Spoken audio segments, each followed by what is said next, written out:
Hi, this is Coach Sandy, and this is our second session on willpower. So I wanted to kind of give you a share of my screen so that we can do a quick review of where we've been as we've looked at our willpower and what we're going to move on to. So just zooming back here for a couple of moments, we looked at willpower and desire when combined make an irresistible pair. So what does that mean to you? If you set yourself up to do X, but you don't have a sincere desire, which comes from your heart, and if it's not connected to your core values or beliefs, then you're working on sheer determination. And that is usually not an ingredient that is going to carry you forward. That's one of the reasons that over 75 or 80% of New Year's resolutions don't ever last past February, because it's sheer willpower and it's not connected to your heart and your desire. So we also looked at words like willpower and other words that come in tandem with willpower, which could be determination, resolve, self-discipline, perseverance. So what are your words? I love the word tenacity. It just has a certain ring to me, and I think it's a fun word. So I consider myself pretty tenacious. And when I set myself to do something, I usually have a tendency to finish that project or that meet that goal. And so for me, that resonates with willpower.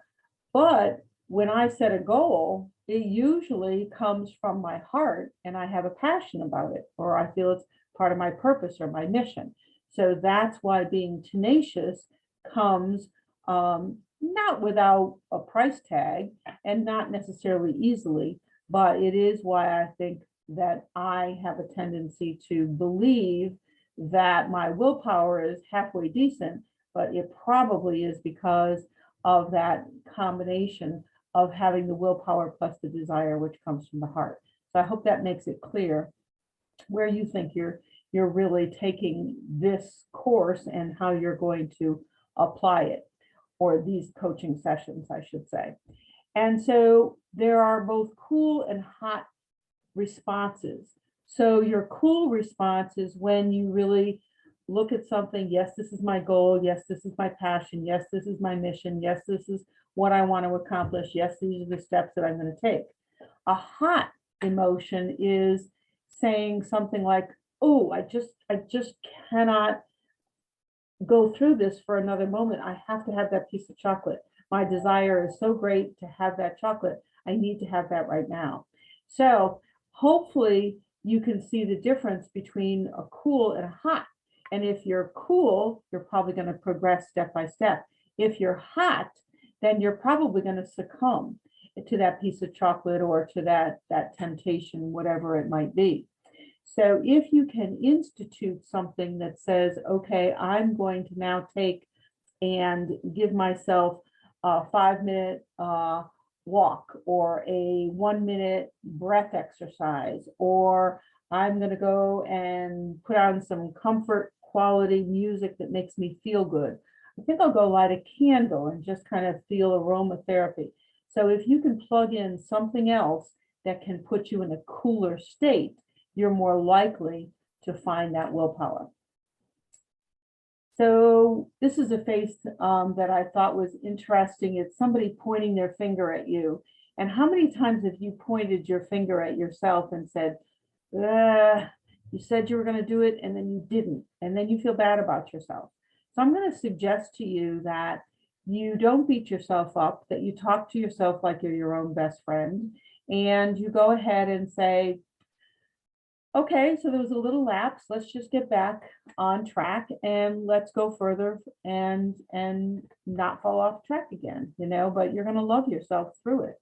So moving forward into a message from NLP, so neuro-linguistic programming, how we communicate our brain and our activities and how we connect it all is going to determine our activity.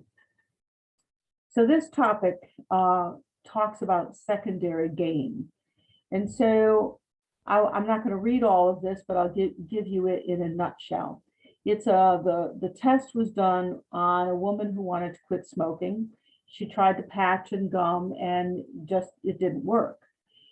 So why didn't it work? So when you investigate, it was because of a secondary gain. So this woman worked because she couldn't smoke indoors. They went outdoors, and there was a group of them who went out to this smoking section, and she really developed friendships. She felt support there. She felt welcome. She fit. And so the secondary gain for her was that camaraderie and the breaks, having their own personal space. So until she recognized that she could still stay friends with those people and still join in, and didn't have to abandon that or be extricated from that, she was able to then go on and make another choice. So I'm going to suggest to you that you probably have patterns.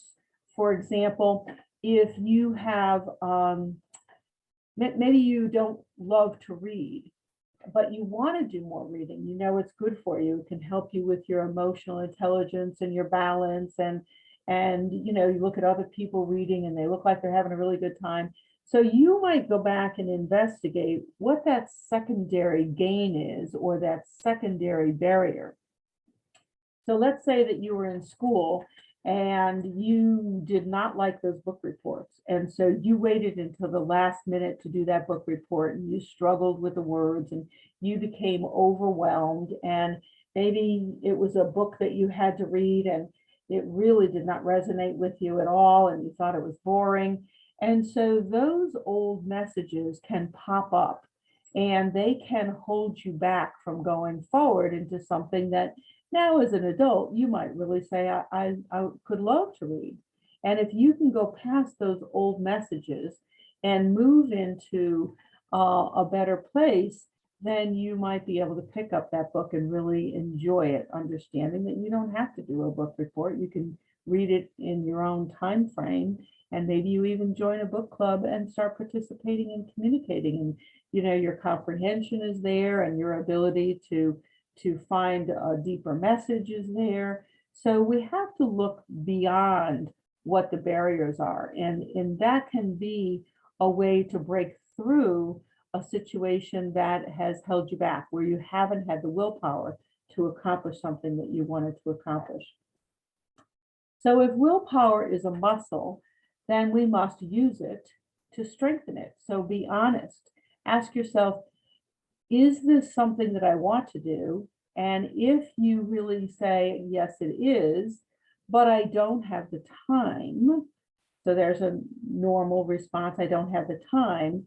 You know, that goes back again to the book reports in school, to your parents making you read at the table. What are your old messages? You probably have old messages in here that are holding you back. And so you have to break out of that and realize that it's not necessarily a time issue. It's probably more a passion issue. How much of this do you really want to do, or what old messages are holding you back? So going past some things that once you have an awareness for, you can now use that muscle, use and experiment with how to strengthen that willpower in you. I would also like to draw your attention to maybe a message that comes from Jay Shetty, and these are insights from a monk. So it can all boil down to your intentions. Why do we do what we do? What do we want to, what drives us? Why we want to work on these intentions. So what are your top motivators? Your fear. I'm going to stop this for just a moment.